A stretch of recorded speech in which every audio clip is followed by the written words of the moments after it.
I think I got it right this time. Okay. So this video is probably going to be a lot shorter. And yeah. So what I want to talk about here is actually a little update about some of the stuff I've learned as it pertains to the app and the platform that I'm building, and sort of just a little bit about, I guess, sort of business in general and like entrepreneurial decisions and stuff like that. And so here is the story. So I was building, well, okay. So in university, I guess my second year or something, which was like 2020, I think so. That's when the idea of the platform sort of started coming to fruition, at least like conceptually. And that's when I was like hashing out the idea and writing down the documents, fleshing out what this platform is, what it's supposed to do, what it's supposed to provide, who is it for, et cetera, et cetera. Sort of business plan in the most basic sense. And then I was hopping on Figma, just doing some UI UX design on the most basal level because I don't know any of that shit. I'm like visually, my brain doesn't. I can do other stuff, but like the visuals, I'm bad at that. So I was trying to like flesh things out, and then I was studying some other university apps and or apps from universities, or that are meant to satisfy the university demographic, university student demographic, and what some of those things look like. And most of them were like archaic and cluttered, and did not look like we're in the 21st century at all. They look like iPhone 1 apps, like first iPhone generation apps, right? And I was like, okay, we can do so much better than this. Like there's so much capacity to do so much better.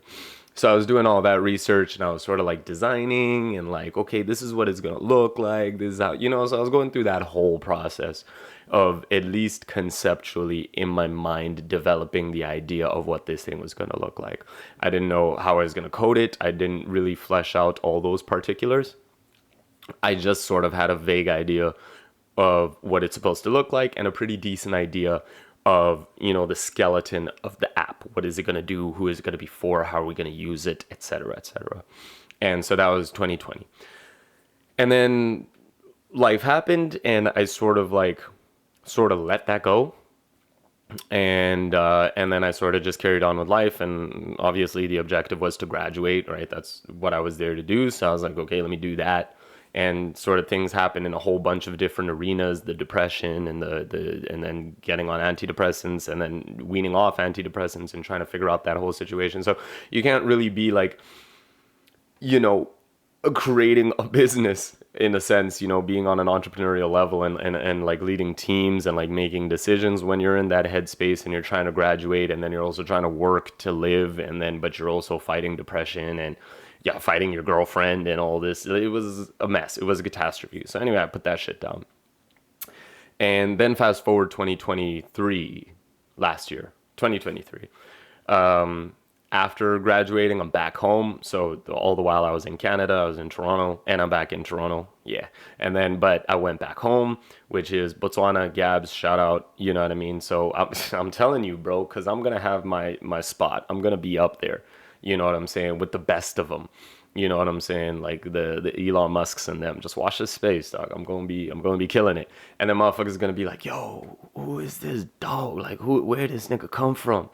And I'm like, yo, I'm from bots. I'm the one that made it. You know what I'm saying? Not like I'm really trying to represent bots like that, because that country also just does not support.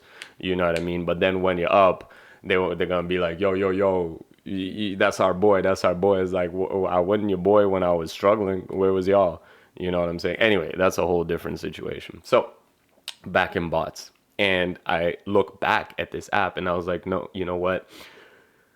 I made a promise to myself and various other people that I am going to create this platform, hell or high water. I don't care if I fail. that's irrelevant to me. You know what I mean? It's gonna suck because there's so much potential. But that's just the way life is. Like, ideas exist, ideas are ideas, and it's sort of like a luck of the draw. Are you the person who can elevate that idea to be something real, or you're not the guy? You're not the person that was correct for the role to take this idea further. Then it'll be someone else maybe. And then that person is able to really take it to the level it needed to be. So, it's impersonal, and I don't really care if I fail.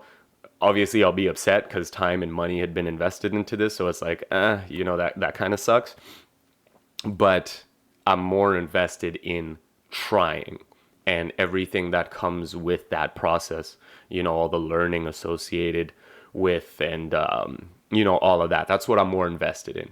And those can't be taken away from me, whether I win or lose. I have that experience, and I have, everything that came with planning and developing, and then building a team, and then managing a team, and then all the, all the entrepreneurial and business requirements, legal, that are, just a part of creating this thing.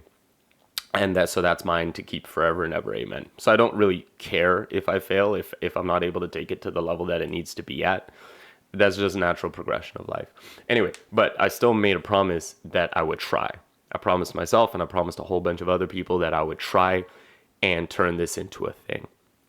So last year, 2023, while I was back home, because I had time, I had space, I wasn't under the sort of pressure of life, generally speaking. Like, I was at home with my parents, in a country that is relatively less expensive than, a place like Toronto, but I had money that I made in Toronto, so the dollars multiplied, and it just afforded me sort of the breathing room I needed and the time to actually develop things, which is a luxury. And I'm lucky I had that. So I pushed as hard as I could, and I put together a small team of 2 developers, coders, and then I found a UI UX guy who's going to take my lack of visual ability and then actually put visual ability. And okay, this thing's recording. I'm scared the shit out of me.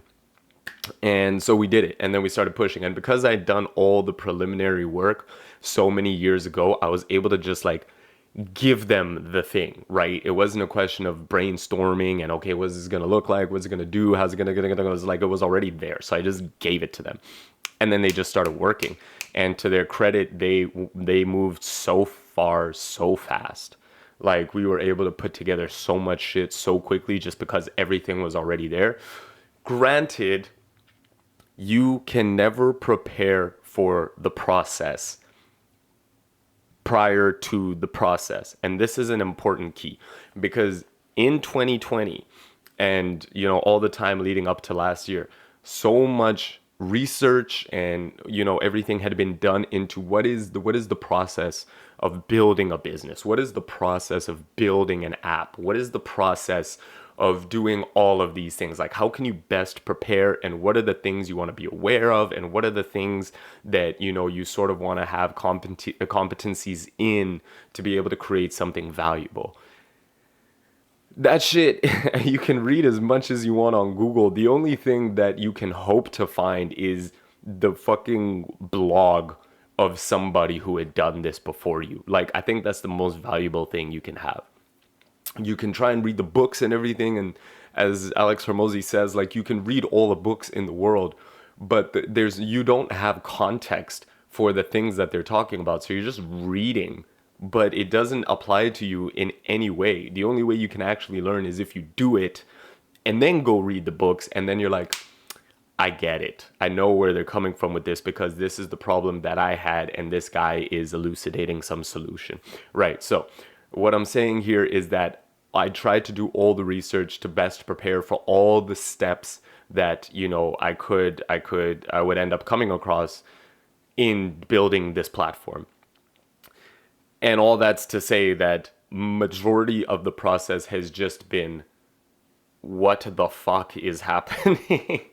Like, these things were not described in the guides.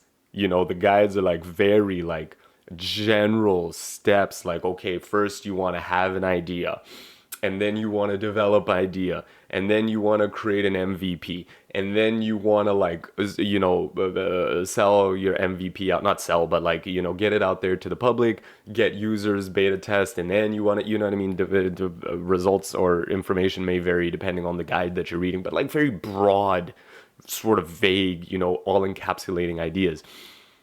But when you're actually in the process, you'll be hit with so much nitty gritty that no one talked about. And every step of the way, you're just sitting there like, what the fuck? I didn't know that this is, and you don't know because you don't have context, right? This is the first time you're doing it, so you can't know. So you hit a roadblock, and then you has to figure it out because you have a team that is depending on you to lead the next step, right? To guide them into what's to come. That's what a project manager is. That's what a team lead is. That's what a founder is, right? These guys are my employees. And again, to their credit, they're sick. They came up with so many ideas to sort of move things along that I wouldn't be able to come up with myself, and, a sidetrack, whatever. This is why I see now finally the value of having two co-founders coming together, ideally one with business acumen and the second with technical acumen. The two of you, then you can start, you know what I mean? And then if you build a team around that, then you can sort of split the work. And so those guys sort of, in a sense, were my technical founders. And, they would also come up with ideas and everything. But because they're my employees, right, I have to lead. There's no other way I can say this. I have to dictate what the steps are and then provide the solutions, especially as they pertain to business and legal. These guys are sick on the computer, but when it comes to business and legal, it's like, okay, Andrew, what do we do next? And I'm like, I don't know, because I've never done it before, but I can't let them know that I don't know because, you also have to have this air of, all right, I don't know, but I'll find the solution. You can trust me. You know what I mean? I don't want to waste their time and, all these considerations that come in. You don't want to look like you've got no idea what you're doing, even though you have no idea what you're doing. You don't want to look like, they can't trust your judgment and they can't trust you. Anyway, this could all just be in my head and I'm like freaking out unnecessarily about things that are irrelevant. But that's how I felt. That's how I feel most of the time. And I'm getting a better grasp on these things. And, the internet is sick and everything you could ever want to know is available. But you have to go through the process to learn because some shit is just not there. No one is talking about it, right? Because like consider the world population. What percentage of the population are founders? What percentage of the population are people that took an idea, created a product, and made it to astronomical heights? And then out of that percentage, what proportion of those people are actively sitting behind a computer and writing out a full step-by-step guide, right? They're not. And if I'm looking for this kind of information, I'd probably have to go get a book. I'd have to sit down and read a book. But again, how many of those people wrote the book of their process during their process? They wrote the book and they probably didn't. They got someone to write the book. They're hardly ever autobiographies. They got someone to write the book in retrospect, looking back at what could have happened, but not anybody who wrote what they were going through in the process. You know what I mean? So Bill Gates would write the book about how he became Bill Gates, talking about Bill Gates today and some of the things that, were pivotal moments in his career. Bill Gates, before we knew him as Bill Gates, wasn't writing the book of the step-by-step instructions that led to him becoming Bill Gates. Someone is just writing about it through his recount in retrospect. So, you know what I mean? There's a difference there. And he might forget some things. He might miss some things. Oftentimes people at the upper echelons forget about the things that help them get to the upper echelons. And they're talking about the things, the bigger, real big things that only apply to people who are at that level, and talking about the sustained success, or how did he take Microsoft from $100 million company to $1 billion company. And it's like, my guy, I'm just trying to figure out how to create the first shit. You know what I mean? You're talking about how to own the world. Like, we're on completely different. So his book, you know what I mean? Like, the problems from 100 million to 1 billion are vastly different. in a lot of ways. Basic principles are always basic principles, but in a lot of ways, then the difference from 0 to a million, you know what I mean? This is completely different. Anyway, so I'm doing that shit and I'm putting shit down and gathering the team and creating, right? The mistake that I made and what I'm learning to be really the clever sort of the spirit of an entrepreneur is, and something that I'm trying to rectify now. It's not too late. It's never too late. But the mistake that I made and sort of the advice that I want to give to future people, because also this is what this sort of YouTube channel is supposed to be. It's supposed to be, sort of information. It's supposed to be a documentation of my process, right? So the Bill Gates before he became Bill Gates type of thing, so that there's insight into the process before I become that person who made it, right? So it's a documentation of that. And then it's also sort of like an instructional, these are the things that you didn't know you needed to consider. These are what I found out along the way, and these are some of the things that made a difference, so that as I'm progressing through this process, whoever is me in the past and is stuck and is like, I can't find the information I'm looking for, hopefully I can be a source of that information because I'm recording it as I'm going through it, right? So that's the idea of this situation over here. Anyway, you feel me?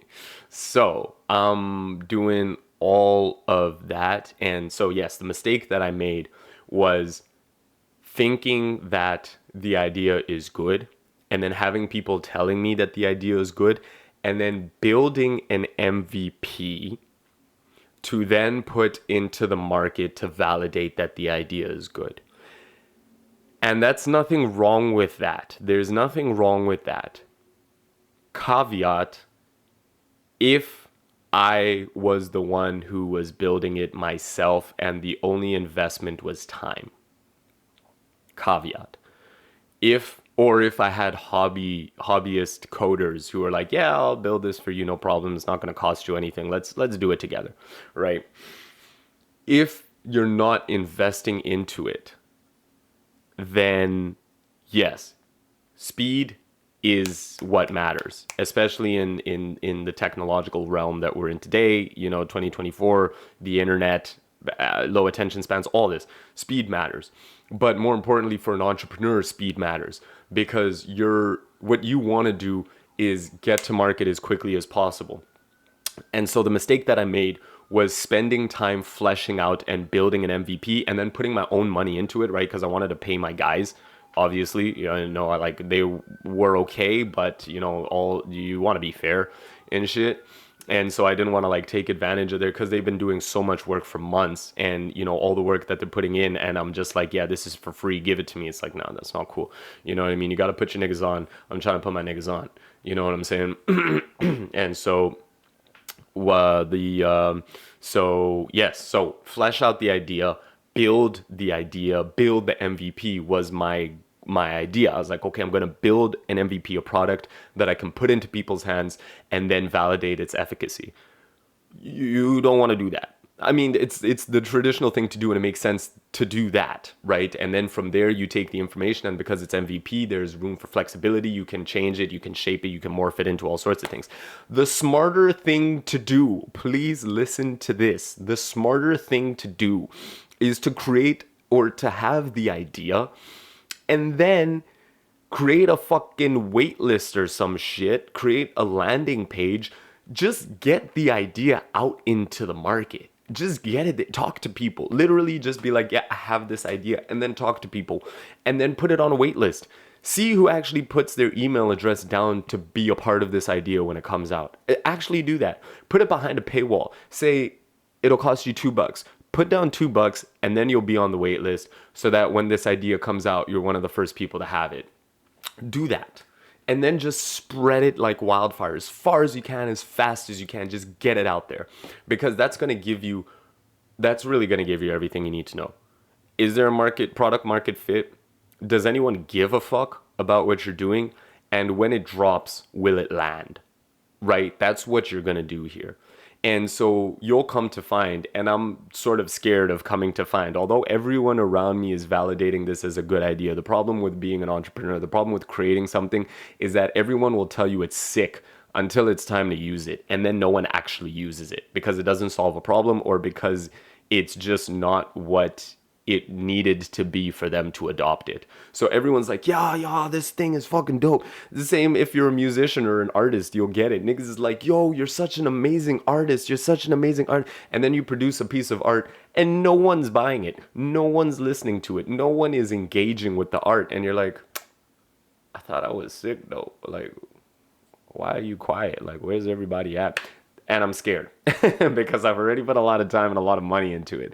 And so I'm scared that once the MVP drops, it falls flat and no one adopts it. And when I get to that point, we're almost there. We're so close. Like this thing is almost out there to be used, actually usable.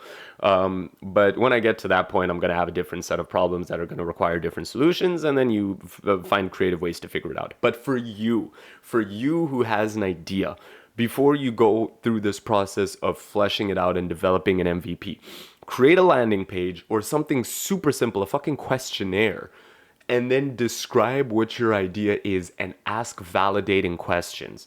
You know, ask questions to understand a little bit more about your target demographic.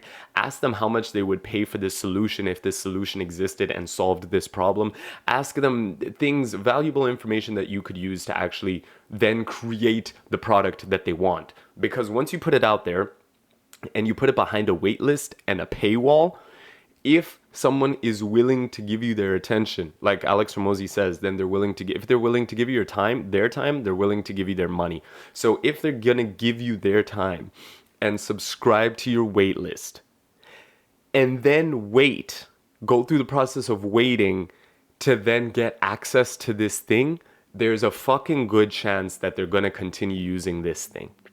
If they're willing to put down even $1, 50 cents, if they're willing to put down any money to get into this wait list or to get behind this paywall to join this platform, they're way more likely to actually engage in this thing when it drops. If no one likes your fucking idea, you now have the information and your idea is not the solution for the problem in the market. There's no product market fit.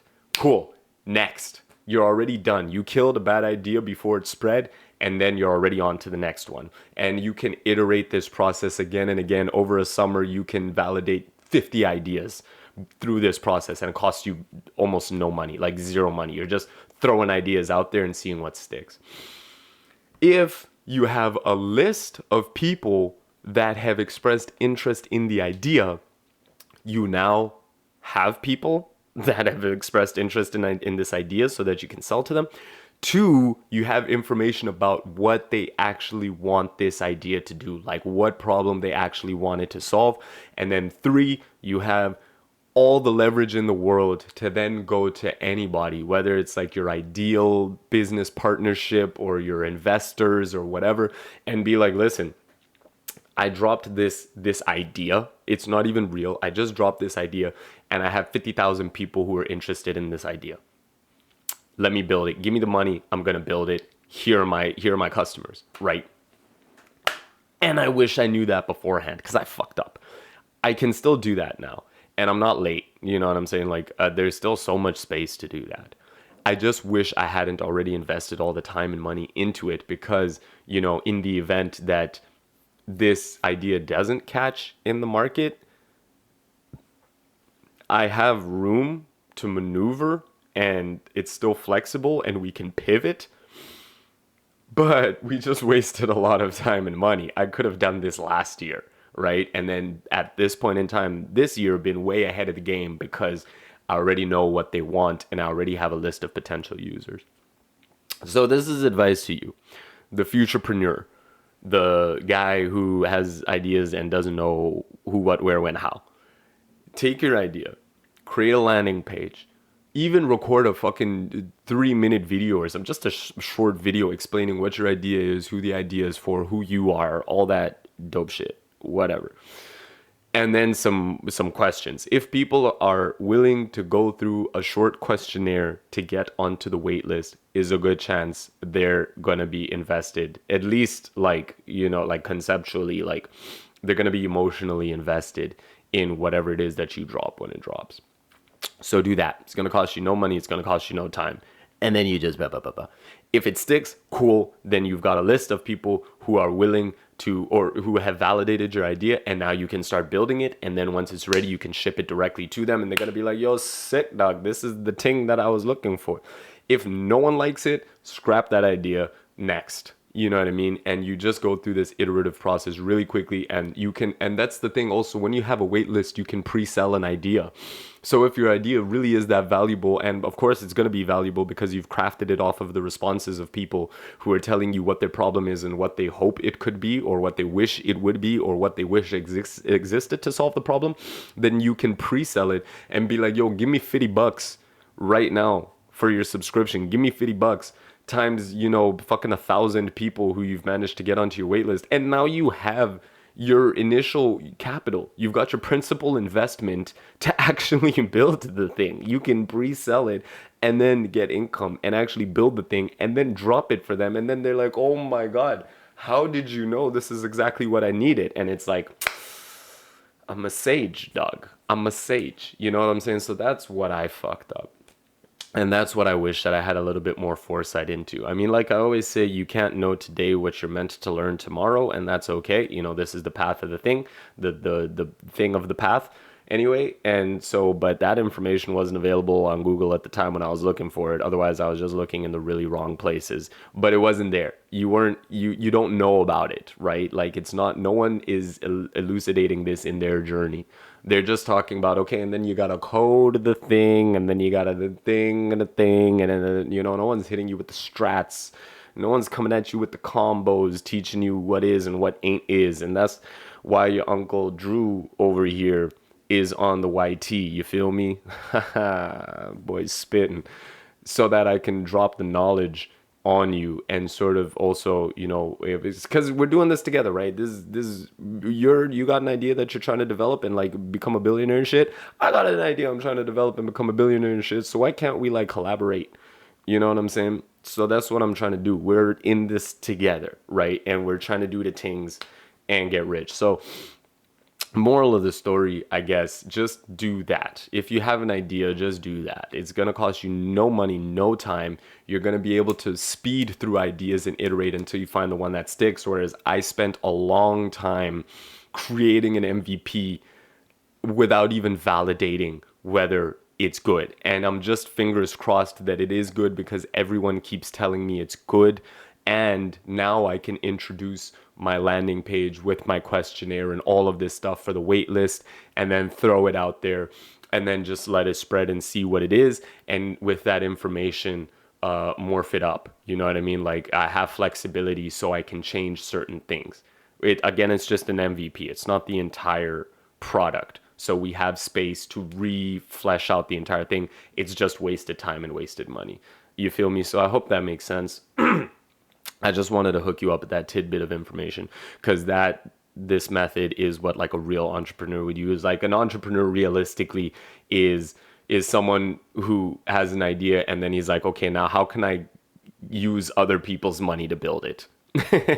You know what I mean? Like, and realistically, that's what it is. Like, there's a difference, right? An entrepreneur isn't going to want to spend his own money. He's going to be like, okay, how can I get other people interested to give me their money so I can build this thing and sell it back to them? And you can, whether that's immoral or whatever, you can look at it however you want to look at it. This isn't a morality class. This isn't, the fucking justice, law and justice. And there's nothing, I mean, there's just nothing wrong with it, right? At the end of the day, he's building the solution that you want. He just doesn't want to spend his own money doing it in case he fails. So he'd rather use your money to do it and then just give you the solution that you asked for anyway, that you were going to pay for regardless, right? So yeah, that's what a smart entrepreneur would do. And that's the mistake that I made. So don't make that mistake and you should be good as gold. All right. Like, subscribe, whatever. Do the hard work, especially I love that shit. All right. Goodbye.